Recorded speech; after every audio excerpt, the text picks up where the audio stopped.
So guys, I wanted to talk to you guys a little bit about Insurgency Sandstorm and Battlefield 2042.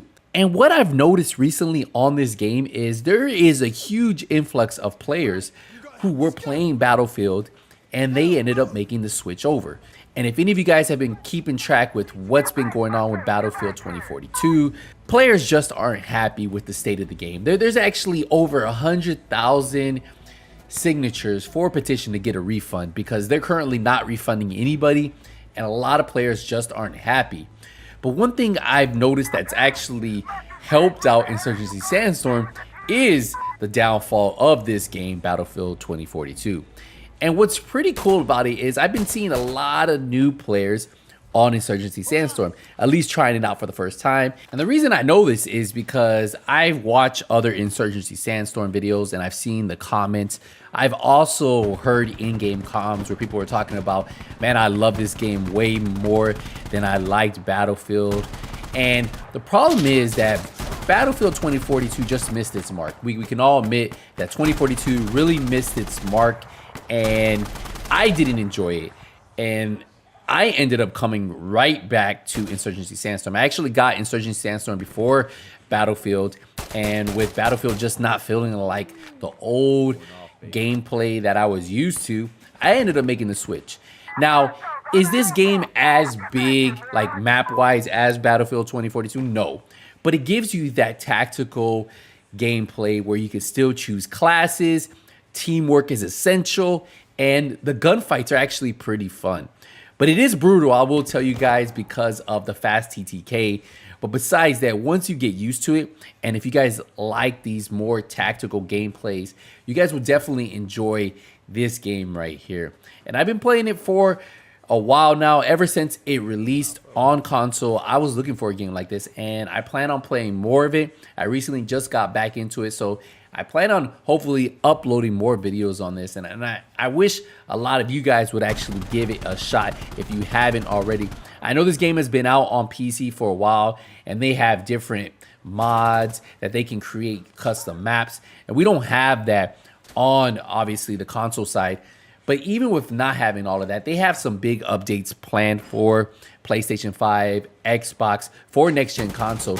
They're going to be having next-gen upgrades to the graphics coming out in the future, and that was actually confirmed by the developers. So when they do that, this game is just going to get better and better. And I would tell you guys, gameplay wise, it's amazing. I do feel like it's lacking a little bit on the visuals, but when they can improve that, and once they drop that next gen update, I think it's going to be a game changer for this. And it's really just going to bring a bigger audience to the game for those players who are looking for next gen games only and don't want to play stuff that looks a little bit outdated. The gameplay is fun. So once the visuals are there, they're going to be like, okay, this is a next gen game.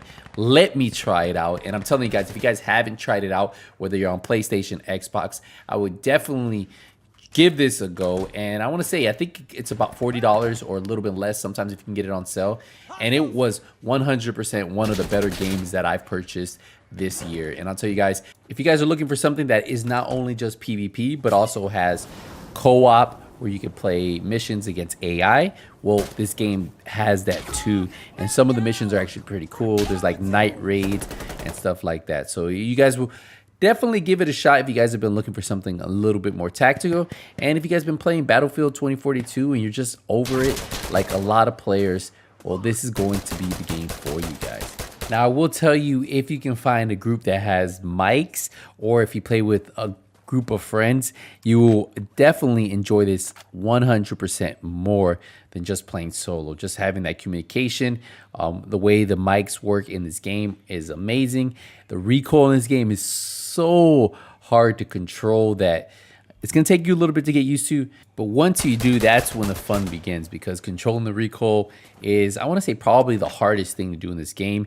Getting used to the weapons. I personally like running more single fire weapons. It's just my technique to really help control it. So I just like tapping that. And since the TTK is so quick, you can actually drop players pretty fast. As you guys are seeing in this gameplay, 1 to 2 shots. If you hit them in the head, it's actually a one-hitter quitter. And that's what I like about it. I like the more tactical, fast TTK aspect of this. And I think that's why a lot of people end up gravitating to this versus games like Call of Duty, and those Battlefield 2042 players gravitated to it because it kind of reminded them a little bit of the old school Battlefields that was a lot more tactical, but also very competitive, and the TTK was a little bit fast. Now, I will tell you the coolest thing I like about this are the game modes. Like, there's a game mode that I personally love playing the most. It's called Push, and it's a game mode that you guys see is playing right now. And you have an offensive and defensive team, and there's an objective, right? So there's objective A, B, C, D, E, keeps going on.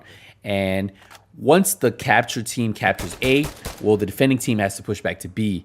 And then what's cool about it is there are boundaries. So if you are caught in near objective A and you lose it, it's going to tell you need to push back, or it won't let you fire. Like right now, you can see at the top, it says you have entered a restrictive area. It's because I took too long to push back. So if I actually try to get into a gunfight right here, it's not going to let me. It kind of helps with pushing the battle, right? It helps with making players not camp. As you saw, like that was my fault for staying so far forward. And you can see that on the map, it's all red. And I like it. I think that creates more of a tactical gameplay. It creates less camping and actually encourages players to push forward and play the objective versus just doing their own thing out there in no man's land. Now, one thing I will say that I found really unique to this game is you can't check the scoreboard when you're alive. So if you get a kill, there's no kill feed. Like, it doesn't tell you got a kill. The only time you see a kill feed is if you do any friendly fire to kind of let you know, hey, look, you're shooting your own teammate. But there's no kill feed to show that you actually killed the enemy. So you're just hoping, or you need to get those eyes on that player that goes down. And not only that, what I thought was actually really cool is the fact that, like I said, you can't check your scoreboard. So you can't see the kill feed, you can't see the scoreboard unless you die, and then you can see how many kills you got. So a lot of times you end up racking up like 10, 8, 5 kills, and then you notice, holy, I got a lot of kills, but you never really could tell if you dropped them because sometimes some of the kills are so far away that you're like, wow, this is actually pretty intense. Now, something else you really rely on in this game is sound, listening to footsteps. If you're running, if you're sprinting, you definitely sound a lot louder. If you crouch, it's a lot harder for the teammates, no, not teammates, but other players to hear you. And also your teammates. Like, if you're sprinting, you're going to think either it's an enemy or it's your teammate. Like, because you really don't know the difference because you don't have that big old nameplate over the player's head. And sometimes you end up shooting your teammates because that friendly fire is on. And if you're not paying attention to what your teammates are wearing, what your team is currently wearing, things could go bad pretty quick. And that's why I say that's what makes this game so intense, so fun. And that's why I've noticed a big influx of players who kind of didn't get that from 2042, right? They didn't really enjoy it. They hated it. And while this doesn't have a lot of vehicles, which you're used to Battlefield having, the planes, the tanks, and you only have one car, that's all you really get on this. You get that boots on the ground gun battle that Battle 2042 is really missing. And I think a lot of players are kind of coming over to Insurgencies to play. I want to know, have you guys tried this? Were you guys a Battle 2042 player? Let me know in the comments. I've been hearing it. I've been seeing it. A lot of those players from Battlefield have been hopping on over to the Insurgency because obviously they don't like the Call of Duty. And this is kind of like their last choice. And it ends up being the one that they enjoy a lot because they actually gave it a shot. All right, guys, we're going to wrap it up here, guys. Hopefully you guys enjoyed this video. What we'll do is we'll leave you with a little bit more gameplay so that way you guys can enjoy the rest of it. But I'll see you in the next one. Hey, Nothing But Skills out.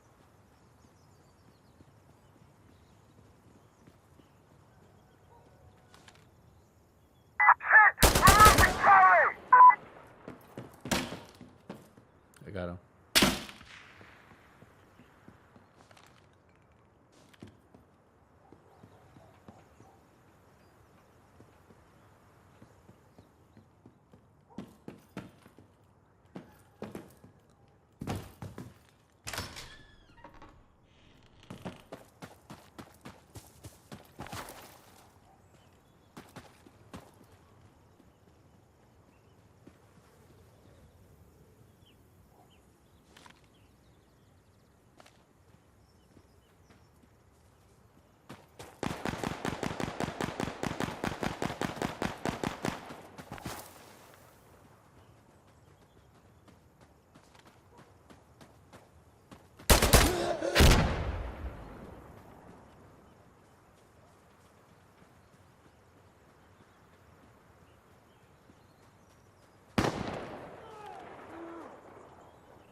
Yo. I think I cleared this whole side out over there. Loading!